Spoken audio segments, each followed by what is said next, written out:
திரு விகேடி பாலன் அவருடைய ஒரு பேட்டியை என்னால் பார்க்க முடிஞ்சுது. அதில் வந்து அவர் சொன்ன ஒரு நுட்பமான விஷயம் என்ன அப்படின்னா,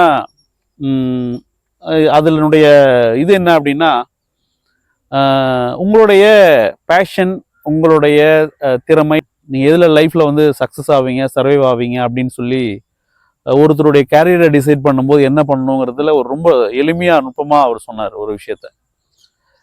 என்னன்னு பார்த்தீங்கன்னா, மயிலாக இருந்தால் நீ ஆடு, குயிலாக இருந்தால் பாடு, மயிலாக இருந்து பாட முயற்சி பண்ணாத, குயிலாக இருந்து ஆட முயற்சி பண்ணாத, நீ லைஃப்பில் தோத்துருவ அப்படின்னு சொல்லிட்டு அவர் ஒரு பேட்டியில் சொல்லியிருப்பார்.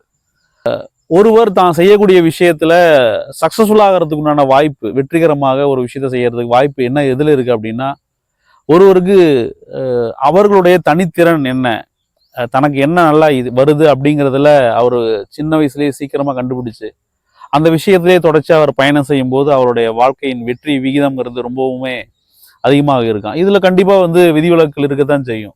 வந்து ஒரு விஷயத்தை போய் கற்றுக்கிட்டு அப்புறம் அந்த விஷயத்தில் நம்ம சர்வைவ் ஆகுது, நம்ம வந்து முன்னேறதுங்கிறது ஒரு பக்கம் இருந்தாலுமே, பெரும்பாலான மனிதர்களுடைய இயக்கமே என்னவா இருக்குது அப்படின்னா, இன்னைக்கு இருக்கிற சூழ்நிலையில் நான் மயிலா இல்லை குயிலா அப்படிங்கிறத கண்டுபிடிக்கிறதுல தான் இருக்குது.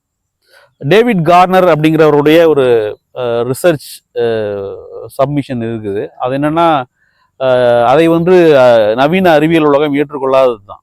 ஆனால் வந்து தனி மனிதர்களுக்கு தனித்துவமான பல திறமைகள் இருக்குது அப்படிங்கிறதையும், கிட்டத்தட்ட 8லிருந்து 9 விதமான தனித்திறமைகள் இருக்குது அப்படிங்கிறத அவர் பேசியிருக்காரு. அப்படிங்கும்போது உண்மையிலேயே வந்து லைஃப்ல சக்ஸஸ்ஃபுல்லான ஆட்கள் நம்ம எடுத்து பார்த்தோம்னா வந்து அவர்கள் அந்த தனித்திறன்களை அறிந்தவர்களாகவும், புரிந்தவர்களாகவும், தன்னை அறிந்தவர்களாகவும் இருந்தவர்களாக தான் நம்ம பார்க்குறோம். ரொம்ப சிம்பிளான வார்த்தை தான், நோ யுவர் செல்ஃப்னு சொல்லுவாங்க. தன்னை அறிந்தால் உலகில் நீ வாழலாம் அப்படிங்கிற ஒரு பழைய பாடல் தான் எனக்கு நினைவுக்கு வருது. நன்றி.